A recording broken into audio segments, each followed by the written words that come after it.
Hi, welcome. I hope everybody is already connected, is already online. We are probably other people are still in the process of entering the webinar. So welcome to this webinar. This is a training webinar, so more about training and explanation of our some specific protocols. We are going to talk about the FREELAB system of BTS and in particular the drop fall protocol. I'm going to introduce now to my colleague, Dr. Eleonora Puce.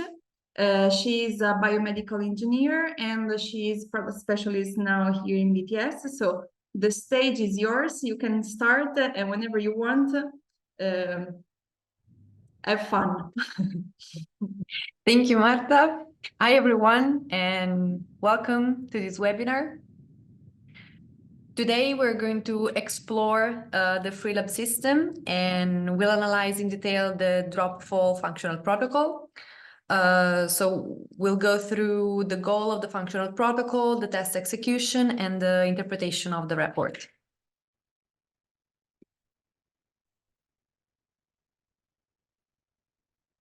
So probably most of you already know this, but just as a reminder, the FREELAB system is the integration between the FreeMG electromyographic probes and the G-sensor inertial sensor. And this integrated solution allows to perform a rapid, accurate, and effective evaluation of the patient or the athlete. So the FreeMG probes are superficial electromyographic probes, and they allow to perform a dynamic and non-invasive functional evaluation of the activation status of the muscle chains, providing information about the duration and the amplitude of the muscle activation during the execution of the movement. The G-sensor is an inertial sensor instead, and it allows to perform a kinematic evaluation of the movement. Thus, it provides the acceleration and speed values of the specific motor task performed and also provides the time events that allows the division of the movement into various subphases within which the muscle behavior is analyzed. So the system is used to assess motor function and has many fields of application. In fact, it can be used for gait and posture, for neuromotor analysis of gait and balance, for joint mobility, for the evaluation of patients' range of motion, in the field of neuromuscular assessment, for the analysis of specific movements for different parts of the body, to diagnose, for example, movement dysfunction, residual potential, and compensation strategies. And in the sports field, it can be also used to assess injury prevention, so to minimize the risk of injury, for the return to play, to monitor the athlete to complete recovery, and for functional training, for sort of multifactorial analysis of any athletic movement with the goal of developing new training techniques. So in particular, in the sport field, the functional protocols allow the evaluation of biomechanical parameters, and a biomechanical evaluation is fundamental to achieve major goals as monitoring the athlete, so monitoring the performance over time with new techniques aimed at improving the performance. Prevention to minimize the risk of injury, and treatment, because in the event of an injury, a biomechanical evaluation helps establish the best rehabilitation treatment and allows monitoring the athlete full recovery. So now we'll take a deeper look into the drop-fall protocol. So the drop-fall exercise consists in a controlled fall from moreover 30 centimeters height platform and the following landing on a single foot. So the protocol provides a technological support for the prevention of the ACL injury, so the anterior ligament cruciate. And the ACL is fundamental for the knee stabilization in both flexion extension and rotation movements. But unfortunately, the ACL injury is one of the most common sports injuries because during sport activities, it can be subjected to strong mechanical stresses and therefore it can break. So the protocol can be used in all the sports in which it's important to protect the knees and also to improve the stability of the athlete and to make sure that the knees will maintain their maximum mobility. So the drop fall protocol is based on the work and the research of Medina et al. That I reported here, and it evaluates the muscular strategies adopted by the patient during the falling and control landing on one foot, measuring the timing of muscular contraction, and in particular, quantifying the beginning of the muscular contraction.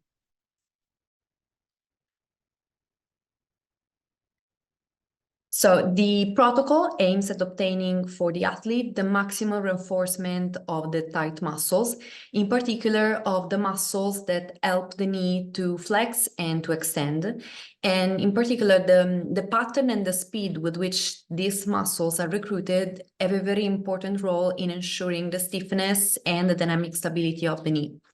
So in order to prevent any possible joint trauma or injury at the ACL, it's strictly necessary to train the athlete to develop the neuromuscular activity of both the quadriceps and the hamstrings muscles, even before the landing. So these preparatory, we can call that this preparatory muscles contraction allows an articulation stiffness, and it's a real protective action for the knee that at landing will undergo a sudden disturbance.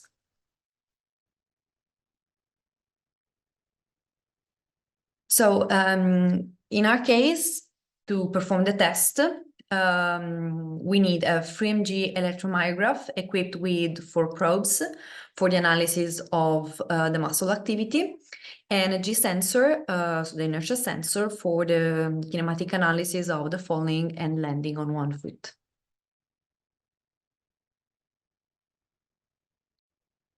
In the case of the drop fall, functional protocol, the probes must be placed on some specific muscles, in particular the rectus femoris, the vastus medialis, biceps femoris, and the semitendinosus. I will play now a video that shows the turning on of the probes and also the placing of the probes on the muscles. To activate the probes, detach them from the charger and slide them onto the designated magnet. If the probe's light blinks, it indicates that it has turned on. Attach the electrodes to each probe.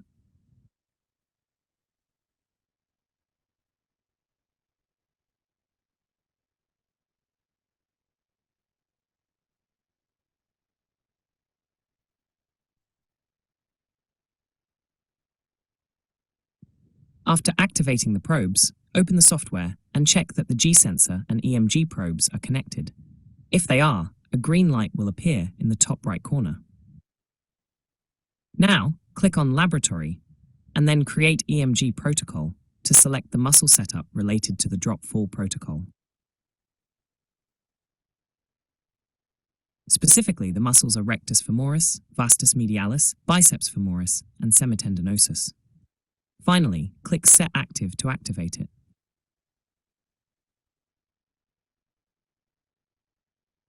Let's proceed now with the probe's application.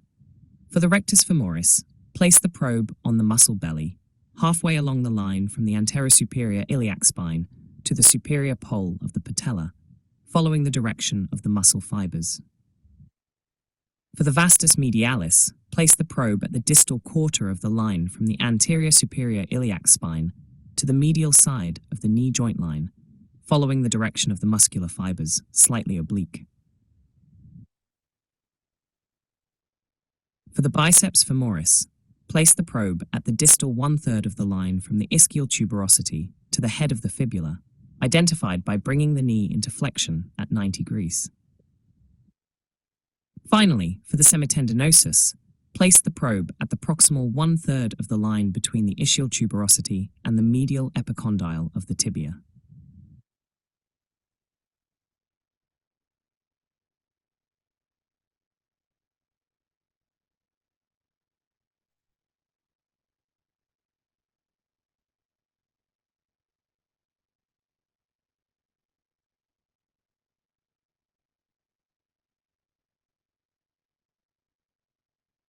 Okay, this is now a video of the positioning of the G sensor.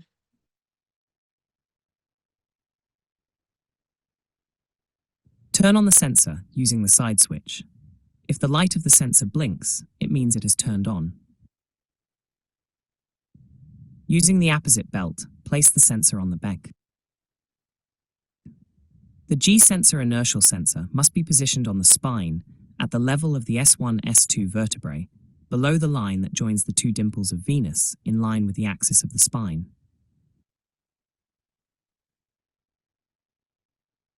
The G sensor must be completely integral with the pelvis.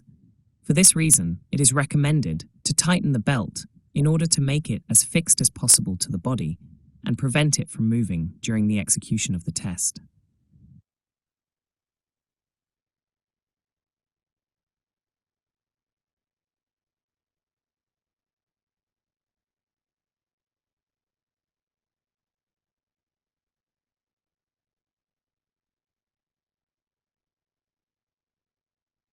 Okay, so now at this point, our athlete is ready to perform the trial. So now in the next video, there's the execution of the exercise, or the drop fall exercise. The subject must be in perfect balance on a platform about 30 centimeters high. Ask the athlete to place his hands on his pelvis and move the whole body weight onto the limb not to be evaluated. Ask him to move forward the foot of the limb to be evaluated in order to bring it completely outside the platform. The back part of the heel must rest on the edge of the platform so that the muscles are totally relaxed, without contracting at all. The subject's weight is now supported fully on the platform by the non-testing leg. With the subject in this position, start the recording of the trial. A quiet period of 5 seconds, during which there is no discernible muscle activity, is recorded. Then, after this first stabilization phase, the subject can start the movement. He lets himself fall off the platform by gravity, avoiding jumping or lowering himself before falling. Upon landing, the subject must stand still, keeping a single leg balance for about 3 seconds.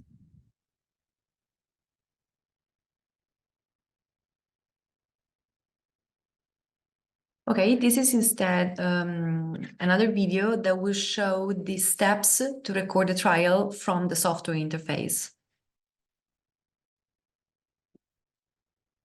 From the software interface, click on New Trial and name the trial to acquire. As it's not a gait trial, deselect the tick from G-Sensor Events, then click on Acquire. When the subject is in position, before starting the recording, from the software interface, start the real-time display of the electromyographic signals, clicking on View using the oscilloscope function to check the state of muscle contraction. Only when the muscles are totally relaxed, start the acquisition. Record a first 5-second rest period needed to define the level of basal muscular activity, and immediately after, ask the athlete to execute the test.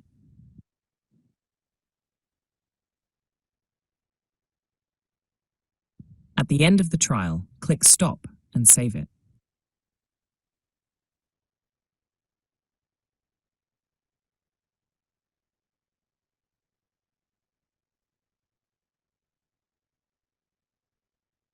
From the software interface, click.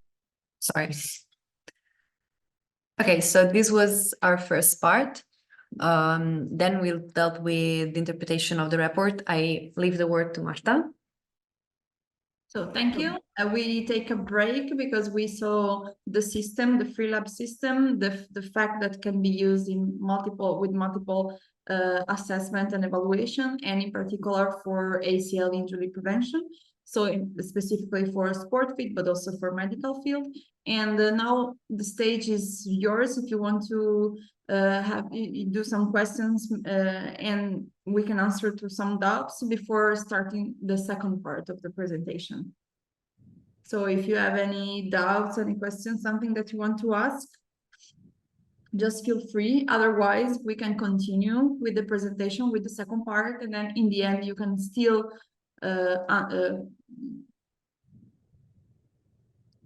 yeah, hi. I started seeing some questions here, so Hello, everybody. Yeah, I'm just seeing now. So someone is asking how is this the test interpreted? So this is something that will be explained like in the second part of the presentation. So just wait a few minutes because Eleonora will also explain this part later in detail. So this is just a small break just to see if someone has something to ask just regarding the part that we already saw, and then we continue.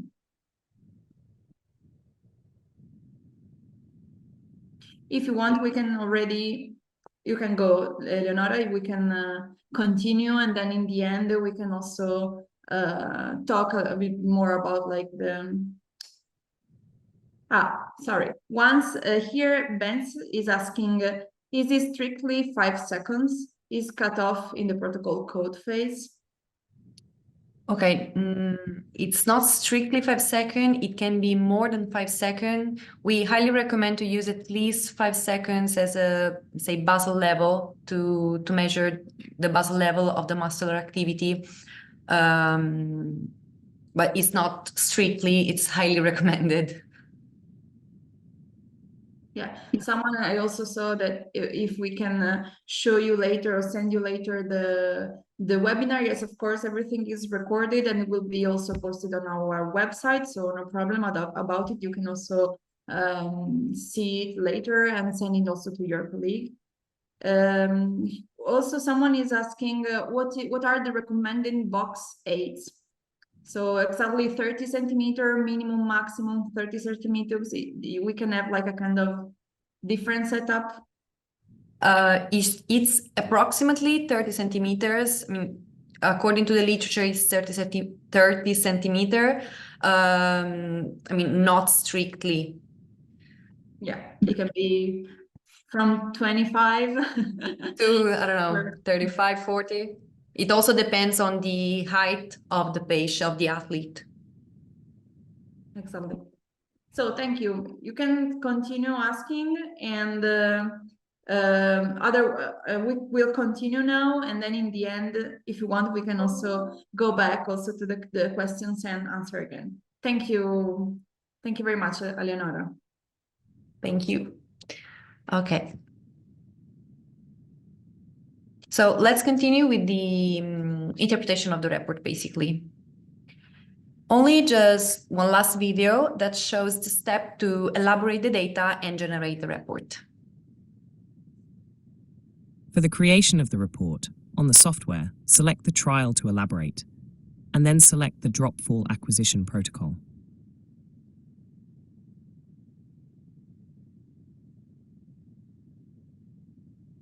Then associate each protocol sequence to the corresponding acquisition folder by pressing on the blue arrow.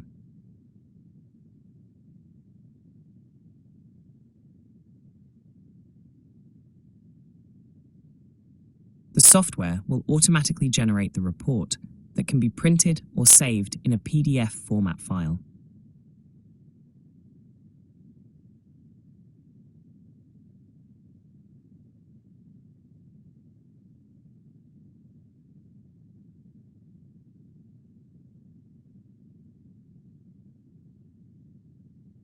Okay.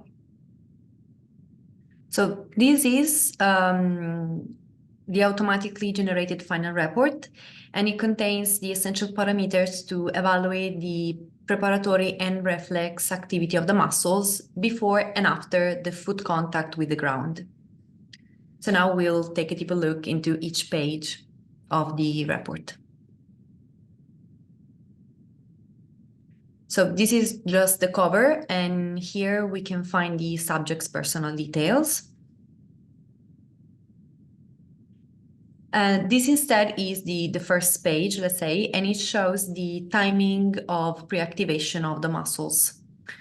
Let's just take a zoom in. Okay, so the values reported on the left in milliseconds indicates how long before the impact of the foot on the ground the activation of the muscles occurred. So let's say that the higher is the value, the more the muscle has a good anticipatory activity, which is also needed to protect the knee from injury. On the right, Instead, there are the reference values of the pre-activation for both male and female subjects, containing they come from the literature, and in particular they come from the work of Medina et al. Mentioned before.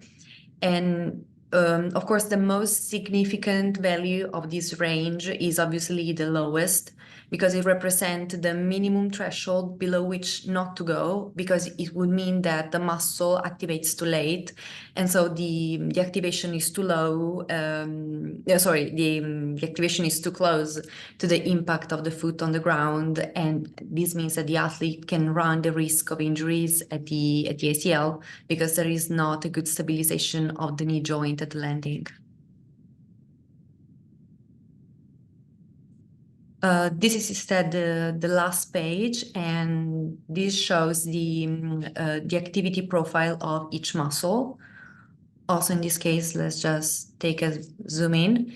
And on each graph, it is highlighted the exact moment of the pre-activation, which is the green line, with respect to the impact of the foot on the ground, which is instead the brown line. So this sort of visualization of what's happening at the muscle level.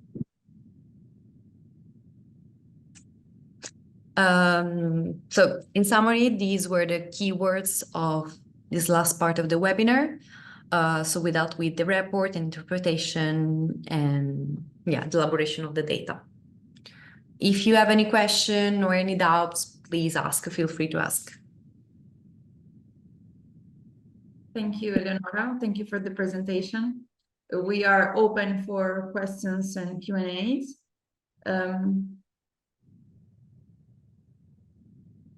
If we only use the FreeMG items, will the report generate some values? So only the FreeMG, you mean the probes without the G sensor, so the inertial sensor. Well, in that case, you will have the information about the muscle activity, of course. So you have the level of the activation. The thing is that without the G sensor, you're not able to define the special events that define the different phases of your movement. And so the software, first of all, cannot provide you a report. And second of all, can't know when you are impacting the foot on the ground. So you can have information about the muscular activity, but not all the information about, let's say, the post-processing. Also, other than the full protocol, are there other protocols programmed in the software? Yes. Yes. We can also continue later also to explain the type of protocols that we have. We have some specific protocols for sport field and some more for clinical medical field. So always regarding the functional movement. Can you repeat how to interpret the report? If you want, Pierre, sorry, maybe I didn't spell it correctly. Maybe we can also contact you later in private to show you a little bit better also, and in more detail if you want the interpretation of the report. We can contact you anytime. Also, someone asked, Florian asked, so we are expecting muscle co-activation to decrease the risk of injuries. Okay, perfect. How to train reaction time of muscle activation? Okay, so the idea is that we want the high activation before the landing. So let me just go back just slightly. Okay, so the idea is that the value on the left here is, let's say, the higher as possible, because it means that the muscle activates a long time before the impact of the foot on the ground. Sorry, which was the second part of the question? The co-activation. Sorry, how to train the reaction time. Okay. Well, the training is done specifically on the muscles. So it also depends on the kind of injuries, of if it's, let's say, recovery from an injury. or is just, I don't know, a training to better reinforce the muscles. So it depends. It's not a unique answer. It depends also mainly on the physiotherapist that performs the therapy. Also, someone is asking if we can be used G-Walk instead of BioBit and BioBit instead of G-Walk. This is the same hardware, so the difference is just the software. So you can use, yes, the same. The sensor is called G-Sensor, both for G-Walk and BioBit. So you can use one of them definitely.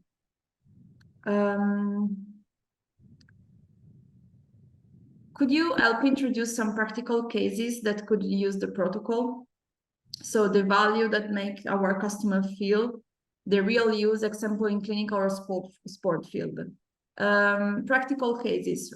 We, for example, focused on ACL injury, so the reconstruction of ACL, so the surgery that also, of course, give you the possibility to work to train on the lower limb muscles, and to, for example, return to play, or also to do this test before, like to prevent injury. So this was already an example in the sport field. But any other type of injury that regards, for example, the lower limbs, and the possibility to return to play can be actually be clinical cases that can be used for this type of evaluation. This is just one example, but all the sports gestures regarding, I don't know, for example, soccer playing or jump is any type of sports can be very useful for this particular evaluation. So also, I think we have a list of references and also publications where we use the EMGs and this type of systems to evaluate this type of muscles and this type of gesture, that if you want, we can send it to you. Another question was, could the force plate be used instead of the G sensor? Force plates is another story. Force plates are very used for jump analysis, jump activity analysis, and can actually be used in also with like in collaboration with also DMGs. So this is a yes. But force plates is a dynamic kinetic analysis which cannot be replaced by the G sensor and vice versa. So with the force plate, you would have a lot of data, a lot of other data parameters that you can also use in the sport field, but this is not the same as using G sensor. Or also another difference is that G sensor is a wearable system, force plates are not. So also this would be another difference between the two systems. So I would say yes and no, because you would have a lot of other data. At the same time, you wouldn't have kinematic data.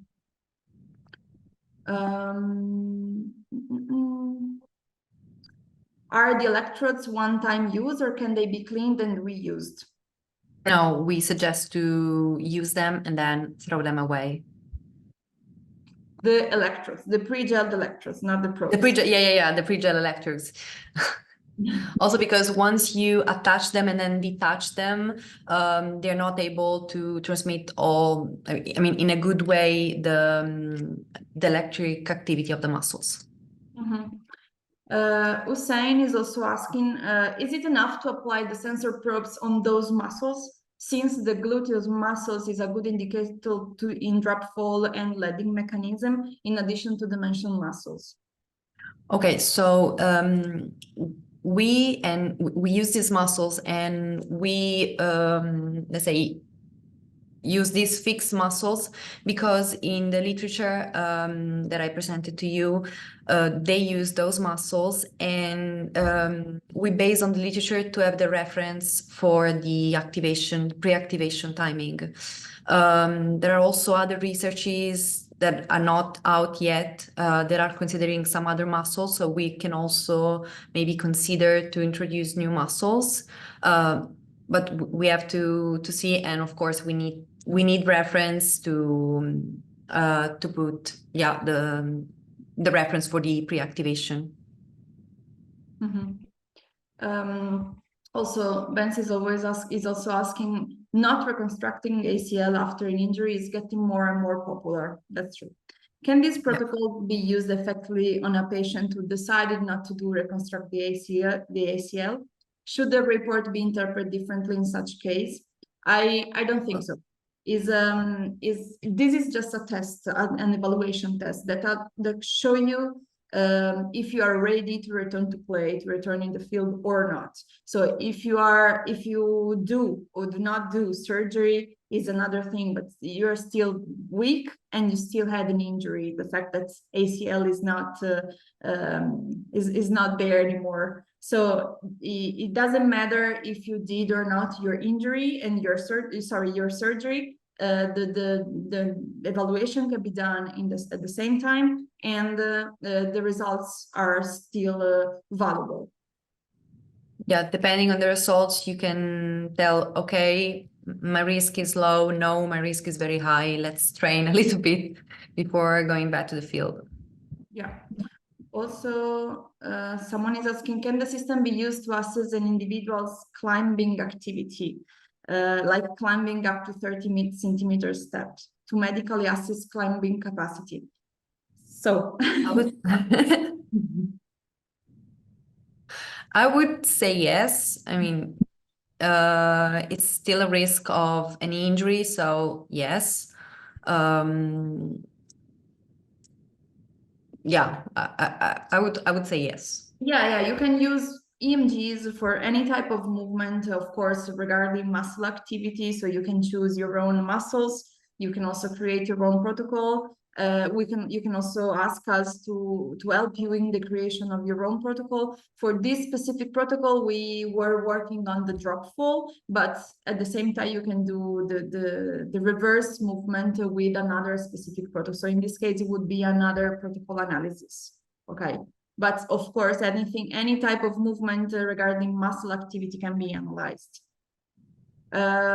Florian is also asking, research has demonstrated that females are 3 times more prone to ACL injuries. Would you recommend that test the pre-season for all genders, especially female? Yes. Yes, I would. It doesn't harm to do the test. Also, as you see here in the report, there is the differences between female and male based on literature and that type of paper that also Eleonora showed. So yes, you can also be referred to the female or the male groups, and it's also good for prevention. So of course, if you do like pre-season, it is always useful also for this type of information.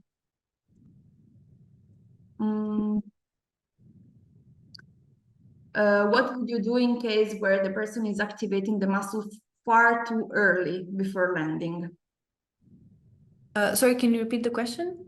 What will you do in case where the person is activating the muscle far too early before landing? Too early? Okay, not too late. Well, it's not that bad in the case. It means that he has a very, very good preparatory activation of the muscle that will prevent or that will protect the knee from any injury. So I wouldn't say that it's bad. Yeah, the problem is if it's activated too late. Yeah. This is not, I mean, it's not a problem. You can start the activation, the acquisition whenever you want.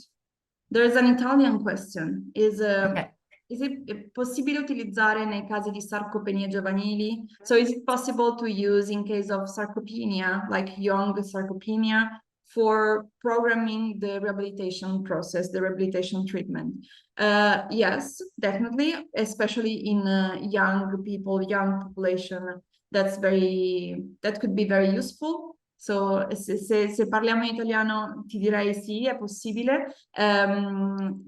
Sarcopenia is a specific pathology that of course can give you the weakness of muscles. So this type of evaluation will show you in particular the millisecond and the co-activation timing of all the muscles that you selected. So in this case, it would be useful also for this type of patients.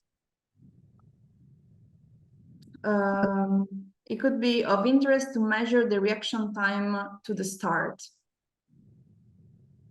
Time. Okay. To measure reaction. Okay. Well, let me just show you. Okay, in this graph, you can see the profile of the activation from the start. So the start is the beginning of the trial, and then you can see the start of the activation. So we actually show the activation during all the trial. And then, yeah, we just report how long before the activation started. Mm-hmm. Eleonora, if you go to the other page. This one? Yeah. Someone Okay. said the in page now shows, so this one, rectus femoris, for rectus femoris, the number 304 milliseconds is not good enough for preventing injury. Do I understand right? Yes, exactly. This was a case in which for the vastus medialis, the activation is very, very good. In fact, it's actually higher than the range, so it's perfect. For the rectus femoris instead, it's a little bit below the range. So yeah, it would mean that that person needs a little bit more training to the rectus femoris to decrease the risk of injury. Yes. So yes, you understood the training. Thank you for also your nice messages. Is this an effective protocols to predict injuries as primary prevention? This one actually is one of the protocol, an effective protocol to not to predict, because it's difficult to say predict, but to prevent. So to work on the rehabilitation process, the rehabilitation training, for example, to improve your muscle activity, and of course, do not go back again in injuries, in any type of pain, also regarding your lower limb. So it's very difficult to say predict, because we are not predicting anything. The systems, the FREELAB system helps you in evaluate. So to have like a very precise snapshot of your situation at the moment. So I wouldn't say predict, I would say prevent, and help you also in the rehabilitation progress. I hope all these answers were useful, or the information was useful. Is there any useful information in the frequency spectrum? Is asking. The frequency spectrum is usually used to evaluate fatigue of the muscle. In this case, it's a very, very short evaluation. The test is around like 10 seconds. So I don't think it would be the case to analyze the fatigue of the muscle, because it would require, first of all, let's say a continuous activity of the muscle, and also a prolonged activity of the muscle. So I would say no in this case. Okay. Also, I'm answering someone also by message, and we will also send you an email with further information regarding, and also the webinars will be available online. So don't worry, and you can still contact your sales manager also for other information. Someone is asking, what kind of exercises / training can you do to change the timing of the muscle? Okay, do you mean better to achieve better results with the timing? Yeah. Okay. Well, I would say any exercise that would improve the muscle growing. Exactly. So you can increase the frequency of the training. You can increase the weight in their training. So depending on the person, on the patient or athlete that is in front of you, of course, and also on the aim. So if it's a question of timing, the timing of the muscle, maybe you have to change the frequency, for example, of some specific exercises that you are doing. But in this case, I think you would have to check to also to see the rehabilitation program and see also in which is the good timing also to integrate with this information. I think we are pretty much okay. We will still see and answer some questions. The last thing that we would like to say, to tell you that please don't miss our next upcoming webinar. So next one will be about SmartX Evo and new postural protocol package. If you are interested, you can find it on our website, and next week you will always receive an email.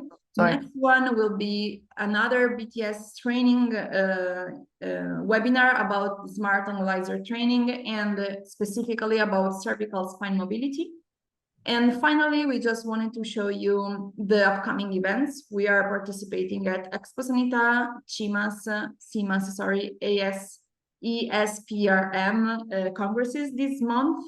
If you are there, just come and say hello. And if you have also questions, you can ask us anytime. Okay, so thank you very much for your attention. We will still answer your questions that you also asked here, and also send you some email with other tips and information. So thank you again. And thank you, Eleonora, for the presentation. Bye. Bye.